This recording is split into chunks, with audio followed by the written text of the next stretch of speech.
13 अप्रैल 1919 शाम लगभग 5 बजे। अमृतसर, पंजाब। बैसाखी के उत्सव में डूबा शहर उस दिन सामान्य दिखाई दे रहा था, लेकिन उसकी तंग गलियों और पुरानी दीवारों के भीतर एक ऐसा तूफान पल रहा था जो आने वाले वर्षों में पूरे भारत की आत्मा को बदल देने वाला था। चारों ओर मेले का शोर था, मंदिरों की घंटियां यूं थीं, बाजारों में भीड़ थी, और दूर कहीं अंग्रेजी हुकूमत के सैनिकों के भारी जूतों की आवाज धीरे धीरे शहर के दिल की ओर बढ़ रही थी। कुछ दिन पहले ही ब्रिटिश सरकार ने रॉलेट एक्ट लागू किया था, जिसने बिना मुकदमे गिरफ्तारी का अधिकार अंग्रेजों को दे दिया था। पंजाब में गुस्सा फैल चुका था, लोग डरे हुए भी थे और क्रोधित भी। लेकिन उस शाम जलियांवाला बाग में इकट्ठा हुई हजारों की भीड़ को शायद अंदाजा भी नहीं था कि वे इतिहास के सबसे भयानक नरसंहार के कुछ मिनट दूर खड़े हैं। जलियांवाला बाग कोई खुला मैदान नहीं था। चारों तरफ ऊंची दीवारें थीं, बीच में धूल भरी जमीन थी और अंदर आने जाने के लिए केवल संकरे रास्ते मौजूद थे।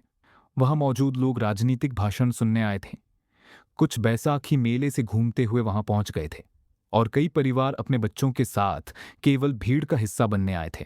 छोटे बच्चे मिट्टी में खेल रहे थे, महिलाएं अपने परिवारों के साथ बैठी थीं, और युवा अंग्रेजी शासन के खिलाफ बढ़ते गुस्से पर चर्चा कर रहे थे। लेकिन उसी समय अमृतसर की सड़कों पर एक और दृश्य तैयार हो रहा था। रिजनल डायर अपने सैनिकों के साथ आगे बढ़ रहा था। उसके चेहरे पर किसी प्रकार की घबराहट नहीं थी, उसके कदम धीमे लेकिन ठंडे थे।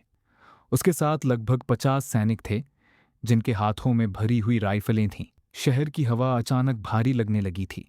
जब सैनिक जलियांवाला बाग के मुख्य प्रवेश मार्ग तक पहुंचे, तब तक अंदर हजारों लोग मौजूद थे।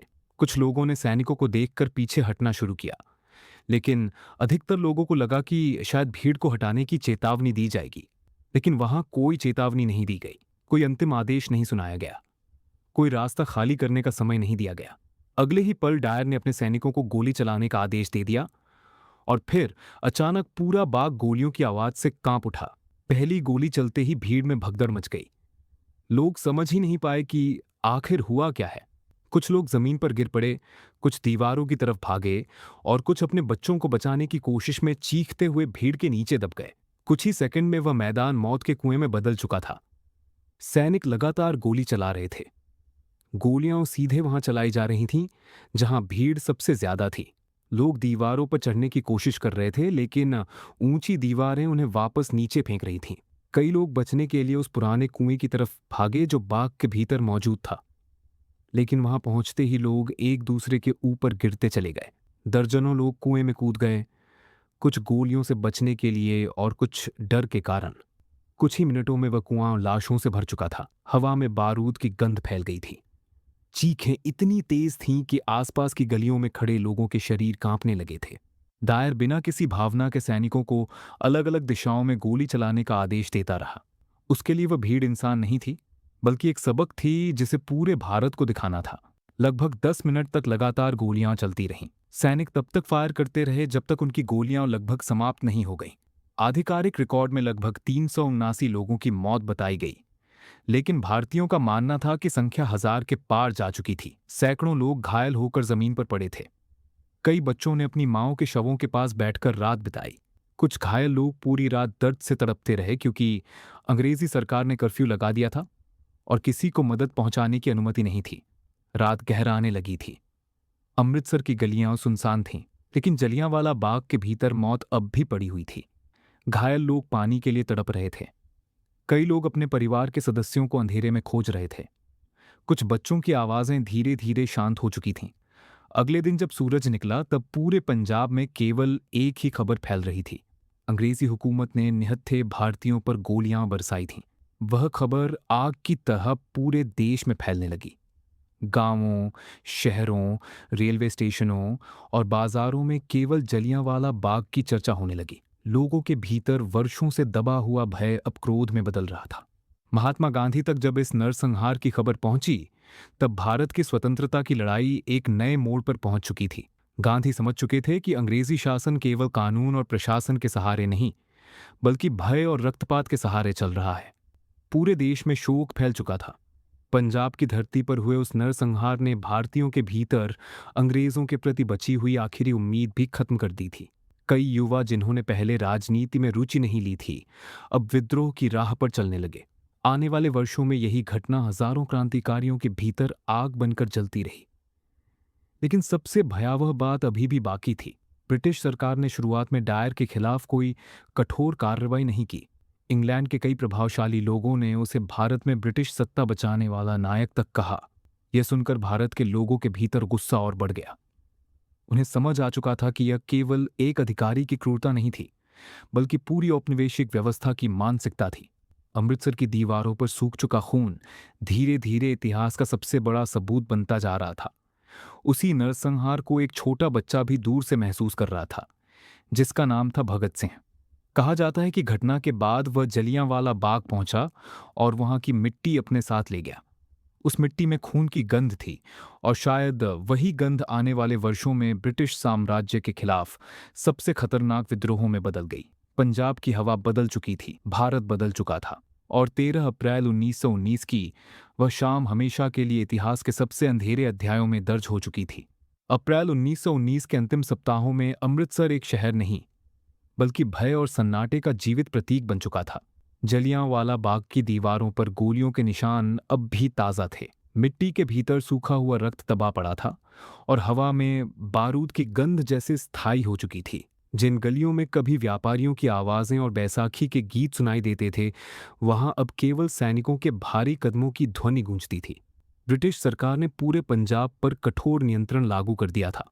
लोगों को बिना अनुमति इकट्ठा होने से रोका जा रहा था। कई स्थानों पर भारतीयों को अंग्रेज अधिकारियों के सामने झुककर चलने के आदेश दिए गए। अपमान अब केवल शासन का हिस्सा नहीं रहा था, बल्कि उसे हथियार बना दिया गया था। पंजाब के गांवों में लौटने वाले लोग अपने साथ केवल डर नहीं, बल्कि रक्त रंजित स्मृतियां भी लेकर जा रहे थे। कई परिवारों के सदस्य कभी वापस नहीं लौटे।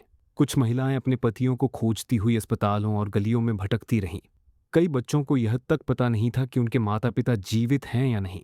शहर के भीतर रात होते ही रोने की धीमी आवाजें सुनाई देती थीं। ऐसा लग रहा था जैसे पूरा अमृतसर एक सामूहिक शोक में डूब चुका हो। लेकिन इसी शोक के भीतर धीरे धीरे विद्रोह जन्म ले रहा था। ब्रिटिश प्रशासन को लग रहा था कि जलियांवाला बाग का रक्तपात भारतीयों के भीतर ऐसा भय पैदा कर देगा कि स्वतंत्रता की हर आवाज हमेशा के लिए शांत हो जाएगी। लेकिन परिणाम बिल्कुल उल्टा हुआ। पूरे भारत में अंग्रेजी शासन के प्रति नफरत पहले से कहीं अधिक तेजी से फैलने लगी। समाचार पत्रों में इस घटना के विवरण छपने लगे। कई रिपोर्टों को अंग्रेज सरकार ने रोकने की कोशिश की, लेकिन लोगों के भीतर फैल चुका आक्रोश अब शब्दों से कहीं आगे बढ़ चुका था। रेलवे स्टेशनों, अदालतों, कॉलेजों और बाजारों में केवल एक ही प्रश्न गूंज रहा था, यदि निहत्थे लोगों पर गोलियां चलाई जा सकती हैं, तो फिर अंग्रेजी शासन और किसी सीमा तक जा सकता है। महात्मा गांधी के भीतर भी यह घटना गहरी चोट छोड़ चुकी थी। उन्होंने महसूस किया कि अब केवल याचना और सीमित विरोध पर्याप्त नहीं रहेगा। इसी घटना के बाद भारत के स्वतंत्रता आंदोलन ने एक नया और व्यापक स्वरूप लेना शुरू किया। लाखों भारतीय पहली बार खुलकर अंग्रेजी शासन के खिलाफ खड़े होने लगे।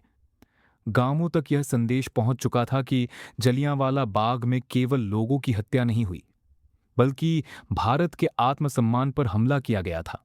इसी बीच ब्रिटिश सरकार ने मामले की जांच के लिए हंटर आयोग बनाया, लेकिन भारतीयों को जल्दी ही समझ आ गया कि यह जांच न्याय से अधिक औपचारिकता थी। रेजिनाल्ड डायर ने आयोग के सामने स्वीकार किया कि यदि रास्ता चौड़ा होता तो वह मशीन गन्नें भी भीतर ले जाता। उसने यह भी माना कि उसका उद्देश्य केवल भीड़ को तितर-बितर करना नहीं, बल्कि पंजाब के लोगों के भीतर भय बैठाना था। उसके इन शब्दों ने भारतीयों के भीतर जल रही आग को और भड़का दिया।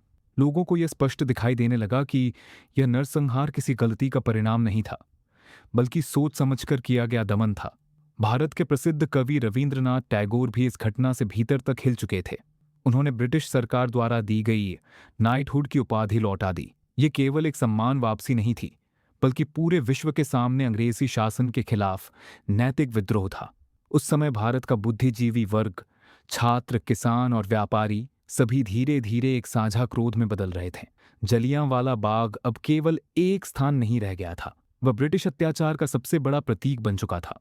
लेकिन इस घटना की सबसे गहरी चोट उन युवाओं के भीतर पड़ी जो आने वाले वर्षों में क्रांति की राह चुनने वाले थे। पंजाब के कई किशोरों और युवाओं ने पहली बार हथियारबंद संघर्ष के बारे में सोचना शुरू किया। उनमें से एक नाम था भगत सिंह। कहा जाता है कि उस नरसंहार के बाद उनके भीतर अंग्रेजी शासन के प्रति ऐसी नफरत पैदा हुई जिसने आगे चलकर पूरे स्वतंत्रता आंदोलन को नई दिशा दी। जलियांवाला बाग का रक्त आने वाले वर्षों में क्रांति की शपथ बन चुका था। समय बीतता गया, लेकिन अमृतसर की उस शाम की स्मृतियां कभी धुंधली नहीं हुई। बाग की दीवारों पर मौजूद गोलियों के निशान आने वाली पीढ़ियों को लगातार यह याद दिलाते रहे कि सत्ता जब भय में बदल जाती है तब इंसानियत सबसे पहले मरती है। 13 अप्रैल 1919 केवल एक तारीख नहीं रही, वह भारतीय इतिहास का वह अंधेरा द्वार बन गई जिसके बाद स्वतंत्रता की लड़ाई पहले से कहीं अधिक उग्र, भावनात्मक और निर्णायक हो चुकी थी। साल बीतते गए, लेकिन जलियांवाला बाग मैसेकर्स का घाव भारत की चेतना से कभी मिट नहीं पाया। अमृतसर आने वाले लोग उस बाग की मिट्टी को हाथों में उठाकर देखते थे, मानो वहां अब भी चीखों की गूंज दबकर रह गई हो। कई बूढ़े प्रत्यक्षदर्शी वर्षों बाद भी उस शाम का वर्णन करते हुए कांप उठते थे। उन्हें याद था कि किस तरह लोग एक दूसरे के ऊपर गिरते चले गए थे, किस तरह बच्चे अपनी माओं के शवों को झकझोरते रहे थे और किस तरह रात भर घायल लोग सहायता के बिना तड़पते रहे। उस नरसंहार ने केवल शरीरों को नहीं मारा था, उसने भारतीयों के भीतर मौजूद ब्रिटिश न्याय की अंतिम उम्मीद भी समाप्त कर दी थी। इसी दौरान भारत के भीतर स्वतंत्रता आंदोलन और अधिक उग्र होने लगा। कॉलेजों में पढ़ने वाले युवा अब केवल शिक्षा या नौकरी की बातें नहीं कर रहे थे, उनके भीतर प्रतिशोध की भावना जन्म ले चुकी थी। पंजाब, बंगाल और उत्तर भारत के कई हिस्सों में गुप्त क्रांतिकारी संगठन बनने लगे। अंग्रेजी शासन को पहली बार ये एहसास होने लगा कि जलियांवाला बाग में बहाया गया रक्त आने वाले समय में उनके लिए सबसे बड़ा खतरा बन सकता है। जिन लोगों को भयभीत करने के लिए गोलियां चलाई गई थीं, वही लोग अब विद्रोह का चेहरा बनने लगे थे। ब्रिटेन में भी इस घटना को लेकर बहस छिड़ चुकी थी। कुछ अंग्रेज अधिकारी रेजिनाल्ड डायर का समर्थन कर रहे थे, जबकि कुछ लोग इसे अमानवीय क्रूरता बता रहे थे। लेकिन भारत के लोगों के लिए यह बहस महत्वहीन थी। उनके लिए सच्चाई केवल इतनी थी कि निहत्थे लोगों पर गोलियां चलाई गई थीं और उसके बाद भी साम्राज्य शर्मिंदा नहीं था। यही वह क्षण था जब भारत के भीतर अंग्रेजी शासन के नैतिक अधिकार की नींव टूटने लगी। 1930 के दशक तक आते आते जलियांवाला बाग भारतीय स्वतंत्रता आंदोलन का सबसे शक्तिशाली प्रतीक बन चुका था। सभाओं में, कविताओं में, क्रांतिकारी गीतों में और गुप्त बैठकों में उस नरसंहार का उल्लेख बार बार होने लगा। कई युवाओं ने यह मान लिया था कि स्वतंत्रता अब केवल निवेदन से नहीं मिलेगी। इसी वातावरण में एक और नाम धीरे धीरे इतिहास के अंधेरे पन्नों से बाहर आने लगा, ऊधम सिंह। ऊधम सिंह उस नरसंहार के समय अमृतसर में मौजूद थे। उन्होंने अपनी आंखों से लोगों को मरते देखा था। वर्षों तक वह स्मृति उनके भीतर जलती रही। बाहर से शांत दिखाई देने वाला वह युवक भीतर ही भीतर प्रतिशोध की आग में बदल चुका था। अगले 2 दशकों तक उन्होंने अपने इरादे को छुपा कर रखा। वह अलग अलग देशों में घूमते रहे, मजदूरी करते रहे और सही अवसर का इंतजार करते रहे। लेकिन उनके मन में केवल एक ही दृश्य जीवित था, जलियांवाला बाग की रक्त से भीगी मिट्टी। 13 मार्च 1940 लंदन। लगभग 21 वर्ष बीत चुके थे। ब्रिटिश साम्राज्य अपनी शक्ति पर अब भी गर्व कर रहा था। उसी दिन लंदन के कैक्सटन हॉल में एक सभा आयोजित की गई थी, जहां पंजाब के पूर्व लेफ्टिनेंट गवर्नर माइकल ओडवायर मौजूद था। भारतीयों का मानना था कि जलियांवाला बाग नरसंहार के पीछे डायर के साथ साथ ओडवायर की नीतियों की भी बड़ी भूमिका थी। सभा चल रही थी, लोग भाषण सुन रहे थे और तभी अचानक गोलियों की आवाज गूंज उठी। कुछ ही सेकंड में माइकल ओडवायर जमीन पर गिर चुका था। ऊधम सिंह ने 21 वर्षों से अपने भीतर जल रही प्रतिशोध की आग को उसी क्षण पूरा किया था। पूरी दुनिया स्तब्ध रह गई। ब्रिटिश सरकार ने तुरंत ऊधम सिंह को गिरफ्तार कर लिया, लेकिन भारत के कई हिस्सों में उन्हें प्रतिशोध और बलिदान के प्रतीक के रूप में देखा जाने लगा। उनके चेहरे पर गिरफ्तारी के समय कोई भय नहीं था। ऐसा लगता था मानो जलियांवाला बाग की चीखें आखिरकार लंदन तक पहुंच चुकी थीं। अंग्रेजी अदालत ने उन्हें मृत्युदंड सुनाया, लेकिन तब तक उनका नाम भारतीय इतिहास में अमर हो चुका था। 1947 में जब भारत स्वतंत्र हुआ, तब भी जलियांवाला बाग की स्मृति देश की आत्मा में जीवित थी। स्वतंत्र भारत के नेताओं ने उस स्थान को केवल एक स्मारक नहीं, बल्कि चेतावनी के रूप में देखा। यह चेतावनी की सत्ता जब इंसानियत से ऊपर उठ जाती है, तब सभ्यताएं रक्त में डूब जाती है। आज भी अमृतसर में मौजूद वह बाग, उसकी दीवारों पर मौजूद गोलियों के निशान और वह कुआं जहां लोग जान बचाने के लिए कूद गए थे, इतिहास की सबसे भयावह शाम की गवाही देते हैं। 13 अप्रैल 1919 की वह शाम समाप्त तो जरूर हो गई थी, लेकिन उसकी गूंज आज भी भारत की स्मृति में जिंदा है। वह केवल एक नरसंहार नहीं था, वह क्षण था जब एक गुलाम देश के भीतर स्वतंत्रता की आग हमेशा के लिए भड़क उठी थी।